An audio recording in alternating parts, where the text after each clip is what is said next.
வணக்கம். ஜெகதீஸ்வரனின் அன்பு நேயர்களுக்கு என் அன்பான வணக்கங்கள்.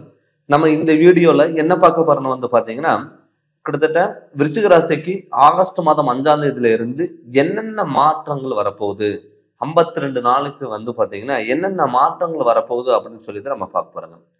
பொதுவாகவே விருச்சிக ராசியோட அதிபதி பாத்தீங்கன்னா செவ்வாய். ஏன்னு கேட்டீங்கன்னா, செவ்வாய் தன்னுடைய சொந்த வீடான விருச்சிக ராசிக்கு பாத்தீங்கன்னா ஒரு ஆட்சி பெறாரு.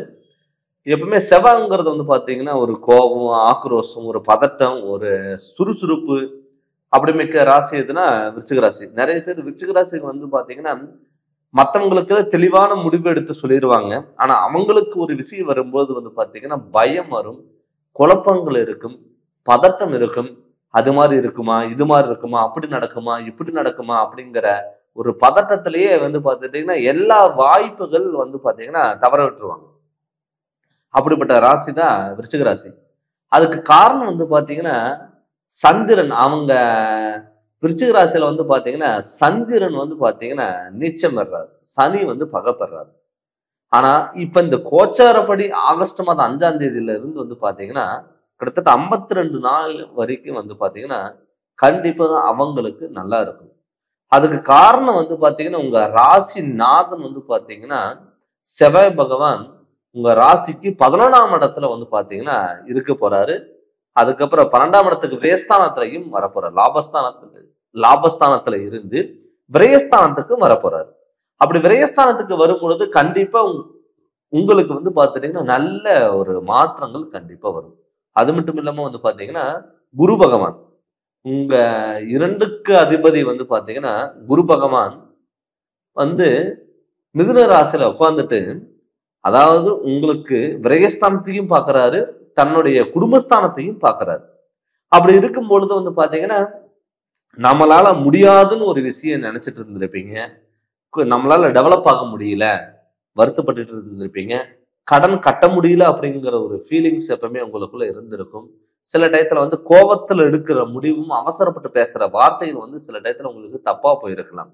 ஆனா அவங்களுக்கு எல்லாமே பாத்தீங்கன்னா ஒரு முற்றுப்புள்ளி வைக்கக்கூடிய ஒரு காலகட்டம். நிறைய பேர் பாத்துட்டீங்கன்னா உங்ககிட்ட நல்ல விதமா பழகிட்டு, நல்ல விதமா பேசிட்டு பின்னாடிமே உங்களை பத்தி குறை சொல்லிட்டு போயிருப்பாங்க. அப்படி இருந்தவங்களுக்கு விலகி போன சொந்தங்களும் ஆகட்டும், உறவு முறைகள் ஆகட்டும், அவங்க எல்லாமே உங்க கூட ஒண்ணு சேருவதற்கான வாய்ப்புகள் அதிகம். ரொம்ப நாளா நான் நினைச்சது எது நடக்கல அப்படின்னு சொல்லி வருத்தப்பட்டவங்களுக்கு கூட இந்த காலகட்டம் கண்டிப்பா உங்களுக்கு நல்லது நடக்கும். ஏன்னு கேட்டீங்கன்னா உங்க ராசிக்கு 4ஆம் இடத்துல ராகு இருக்காரு, 5ஆம் இடத்துல சனி வக்கரம் அடைஞ்சு இருக்காரு. இது எல்லாமே பார்க்கும் பொழுது கண்டிப்பா உங்களுக்கு நல்லது நடக்கிறதுக்கான வாய்ப்புகள். நீங்க கொஞ்சம் எந்த ஒரு விஷயமா இருந்தாலும் நீங்க யோசிச்சு நிதானமா நீங்க செயல்பட்டீங்கன்னா தொட்டது எல்லாமே பொன்னாங்க மாறக்கூடிய ஒரு காலகட்டத்துலதான் நீங்க இருக்கீங்க. இதனால என்ன ஆகும்னா உங்களுக்கு இந்த கோச்சாரப்படி கிரக நிலையினால உங்களுக்கு நல்லது நடக்குமா இல்லையான்னு பாத்தீங்கன்னா நிச்சயம் உங்களுக்கு நல்லது நடக்கிறதுக்கான வாய்ப்புகள் அதிகமா இருக்கு. சரி, எது மாதிரி நல்லது நடக்கும் அப்படின்னு பாத்தீங்கன்னா வீட்டுல சுபகாரியங்கள் நடக்கிறதுக்கான வாய்ப்புகள் அதிகம். நிறைய பேர் பாத்தீங்கன்னா விருச்சிக ராசிக்காரங்க வீட்டுல ஏதாவது சுப நிகழ்ச்சிகள் நீங்க ஏதாவது பேசிட்டீங்கன்னாவே ஏதாவது முடிவு எடுக்கலாம் நீங்க நினைச்சிட்டு இருந்தீங்கன்னா யாருக்காவது ஒருத்தருக்கு உடம்பு சரியில்லாம போயிடும், இல்லைன்னா ஏதாவது ஒரு தேவையில்லாத பிராபலம்ங்கிறது வந்துடும். அதுல பாதிலேயே நிக்கக்கூடிய ஒரு சூழ்நிலை உருவாயிரும். நம்ம நல்ல காரியத்துக்காக நம்ம ஸ்டெப் எடுக்கிறோமே, நமக்கு இது மாதிரி தடைப்பட்டுருச்சு அப்படின்னு சொல்லி வருத்தப்படக்கூடிய ஒரு சுச்சுவேஷன் உங்களுக்குள்ளேயே வந்துடும். ஆனால் அவங்களுக்கு இது தடங்கள் இல்லாம நடக்கக்கூடிய ஒரு காலகட்டத்துலதான் இப்ப நீங்க இருக்கீங்க. இதனால என்ன ஆகும்னா வீட்டுல ஒரு நல்ல காரியங்கள் நடக்கிறதுக்கான வாய்ப்புகள் இருக்கு. என்கிட்ட குரு உங்க குடும்பஸ்தானத்தையும் பார்த்து விரயஸ்தானத்தையும் பார்க்கும் பொழுது அது இல்லாம கும்பராசியையும் பாக்குறாரு. உங்க ராசிக்கு 4ஆம் இடத்தையும் பாக்குறாரு. அப்படி 4ஆம் இடத்தை பார்க்கும் பொழுது உங்களுக்கு தந்தை வழி ஆகட்டும், இல்ல தாய் வகையில ஆகட்டும், அவங்களுக்கு எல்லாம் ரொம்ப நாள் உடம்பு சரியில்லாம போயிட்டு இருக்கு, நிறைய கடன் வாங்கி ஹாஸ்பிட்டல் செலவு விரயம் பண்ணிட்டு இருக்கேன், அப்படி அவங்களுக்கு இவ்வளவு செலவு பண்ணியுமே ஒரு இம்ப்ரூவ்மெண்ட் ஆகல அப்படின்னு சொல்லி வருத்தப்பட்டுட்டு இருந்தீங்கன்னா அவங்களுக்குமே நிச்சயம் பாத்தீங்கன்னா ஒரு நல்ல முன்னேற்றம் ஆகக்கூடிய ஒரு வாய்ப்புகள் கண்டிப்பா அதிகமா இருக்கும். அது மட்டும் இல்லாம பாத்தீங்கன்னா திருமணம் ஆகல, பட் என்னன்னா இப்ப நமக்கு குரு பலன் இல்லை அப்படின்னா கூட குடும்பஸ்தானத்தை விரயஸ்தானத்தையும் பார்க்கும் பொழுது குரு பகவான் சுப விரயமா மாத்துவார். இந்த சுப விரயத்துல நீங்க என்ன பண்ணோம்னா திருமணம் ஏன்னு கேட்டீங்கன்னா நிறைய பேர்த்துக்கு விருச்சிக ராசிக்காரங்களுக்கு வந்து அந்த இடத்துல வந்து சந்திரன் வந்து நீச்சம் வர்றதுனால என்ன ஆகும்னா நிறைய பேர்த்துக்கு அந்த திருமண வாழ்க்கைக்கு மேல வந்து பாத்தீங்கன்னா விருப்பம் இல்லாம போகும். அது இல்லாம விருப்பப்பட்டாலுமே கூட இது இந்த நமக்கான லைஃப் பார்ட்னர் இவர் கரெக்டா வருவாரா வரமாட்டாரா அப்படின்னு நிறைய கன்ஃபியூஷன் வந்து பாத்தீங்கன்னா உங்களுக்குள்ள இருக்கும். நிறைய பேர் வந்து பாத்தீங்கன்னா மேரேஜுக்காக ஸ்டெப் எடுத்தாலுமே கூட நீங்க உங்களை யாராவது வந்து உங்க பார்ட்னர் வந்து உங்களை பார்த்துட்டு போயிட்டாருன்னா அவங்களுக்கு வேற இடத்துல மேரேஜ் முடியறதுக்கான வாய்ப்புகள் வந்து பாத்தீங்கன்னா அதிகமா இருக்கும்.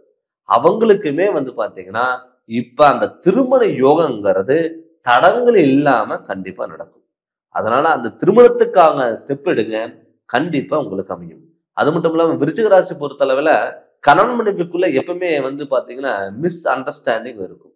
ரெண்டாவது பெண்களுக்கா இருந்தா செவ்வாய் வந்து ஆட்சி விளையாடுற விருச்சிக ராசிக்காரங்களுக்கு வந்து பாத்தீங்கன்னா கணவருக்கு யோகமான ஒரு ராசி அமைப்பு கொண்டதுன்னா விருச்சிக ராசி.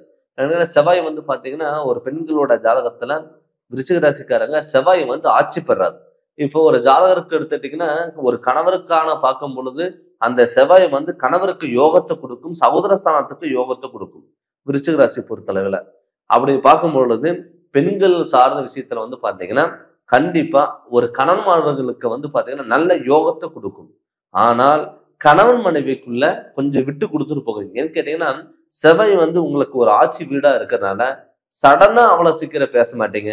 டக்குன்னு பேசுனா அது வந்து பாத்தீங்கன்னா ரொம்ப ஃபயரா இருக்கும். அப்படிப்பட்ட ராசினால நீங்க வந்து எந்த ஒரு விஷயமா இருந்தாலும் கொஞ்சம் நிதானத்தோட செயல்பட்டீங்கன்னா கணவன் மனைவிக்குள்ள ஒரு ஒற்றுமையில் அந்யோன்யங்கிறது இருக்கும், ஒரு அண்டர்ஸ்டாண்டிங்கிறது இருக்கும். கண்டிப்பா அது நீங்க ட்ரை பண்ணுங்க. நல்ல ஒரு கணவன் மனைவியோட ஒரு அந்யோன்யங்கிறது கண்டிப்பா பிறக்கும். அது மட்டும் இல்லாம நிறைய பேர் வந்து பாத்தீங்கன்னா சார் ஒரு தொழிலுக்கு வந்து பாத்தீங்கன்னா நிரந்தரம் இல்லாத தொழிலா நான் போயிட்டு இருக்கேன், எனக்கு தொழிலுக்கு போறதுக்கு வேலைக்கு போறதுக்கு எனக்கு விருப்பமே இல்லாம இருக்கு, அப்படி நான் வேலைக்கு போனாலுமே கூட நான் எந்த ஒரு தப்பு பண்ணல அப்படின்னா கூட என்னுடைய நேம் அங்க அடிபடுது அப்படின்னு நிறைய பேர் விருச்சிக ராசிக்காரங்க ஃபீல் பண்ணியிருப்பீங்க. ஆனா உங்களுக்கான ஒரு அங்கீகாரமான தொழில், உங்களுக்கான உயர் பதவிகள், நல்ல சேலரி இன்கிரிமெண்ட் இதெல்லாமே கண்டிப்பா கிடைக்கும். ஏன்னு கேட்ட செவ்வாய்ங்கிறது ஒரு தலைமை தாங்கக்கூடிய ஒரு பொறுப்புல இருக்கிறவங்க கண்டிப்பா உங்களுக்கு வந்து நல்ல வாய்ப்புகள் எல்லாம் தேடி வரும். வெளியூர்ல இருக்கிறவங்க, வெளிநாட்டுல இருக்கிறவங்க, நிறைய பேர் வெளிநாட்டுல இருக்கிறவங்களுக்கு எல்லாம் வந்து பாத்தீங்கன்னா நமக்கு வந்து பாத்தீங்கன்னா ஒரு ஒரு அங்கீகாரம் கிடைக்கல, விசா கிடைக்கல, கிரீன் கார்டு கிடைக்கல அப்படின்னு சொல்லி வருத்தப்பட்டவங்களுக்கு கூட அவங்களுக்கு கிடைக்கிறதுக்கான ஒரு வாய்ப்புகளா இந்த காலகட்டங்கிறது கண்டிப்பா இருக்கும். பட் இது வந்து நம்ம ஒரு பொது பலனா தான் நம்ம பார்த்துட்டு இருக்கோம். சார் நீங்க சொல்றதெல்லாம் வந்து பாத்தீங்கன்னா நிறைய பேருக்கு கரெக்டா இருக்கலாம், நிறைய பேருக்கு அது நடக்காம இருக்கலாம். பட் வந்து பாத்தீங்கன்னா விருச்சிக ராசி பொறுத்தளவு இந்த காலகட்டம் உங்களுக்கு அருமையா இருக்கு. பட் அது உங்களுக்கு வந்து அப்படியே நெகட்டிவா நடந்தாலுமே கூட நீங்க என்ன பண்ணணும்னா நம்மளுடைய சுய ஜாதகத்துல நம்மளுடைய கிரக நிலைகள் எப்படி இருக்கு, நம்ம நடக்கக்கூடிய திசாபுத்திகள் நமக்கு நல்லா இருக்கா, மெயினா நம்ம ஜாதகத்துல சுத்த ஜாதகமா இல்ல தோஷமுள்ள ஜாதகமா, நம்ம ஜாதகத்துல வந்து சுய ஜாதகத்துல தோஷங்கள் ஏதாவது இருந்ததுன்னா நீங்க என்ன ஸ்டெப் எடுத்தாலும் அது நடக்கிறதுக்கான வாய்ப்புகள் இல்லை. கை கெட்டினது வாய் கேட்டாதுங்க, கடைசி வரைக்கும் வரும், ஆனா கடைசியில கை விட்டுட்டு போயிடும். அதனால உங்களுடைய சுய ஜாதகம் எப்படி இருக்கு அப்படின்னு சொல்லிட்டு முழு ஜாதகத்தினோட பலன் நீங்க தெரிஞ்சுக்கோங்க. தெரிஞ்சு அதனோட வழிகள் நீங்க போங்க. நீங்க உங்க முழு ஜாதகத்தை பத்தி நீங்க தெரியணும்னு சொல்லி விருப்பப்பட்டீங்கன்னா என்னுடைய ஃபோன் நம்பருக்கு ஃபோன் பண்ணி அப்பாயின்மெண்ட் வாங்கிக்கோங்க. உங்க ஜாதகம் வந்து வாட்ஸ்அப்ல அனுப்பிவிடுங்க. உங்களுடைய ஜாதகம் பார்த்துட்டு முழு விளக்கங்கிறது நான் சொல்றேங்க. நீங்க ஜாதகம் பார்க்கணும்னு சொல்லி விருப்பப்பட்டீங்கன்னா கண்டிப்பா எனக்கு கால் பண்ணுங்க. இந்த சேனலை நீங்க ஃபர்ஸ்ட் டைம் பார்க்குற மாதிரி தான் சப்ஸ்கிரைப் பண்ணுங்க, பெல் பட்டனை டச் பண்ணுங்க, உங்க நண்பர்களுக்கும் ஷேர் பண்ணுங்க. நன்றி, வணக்கம்.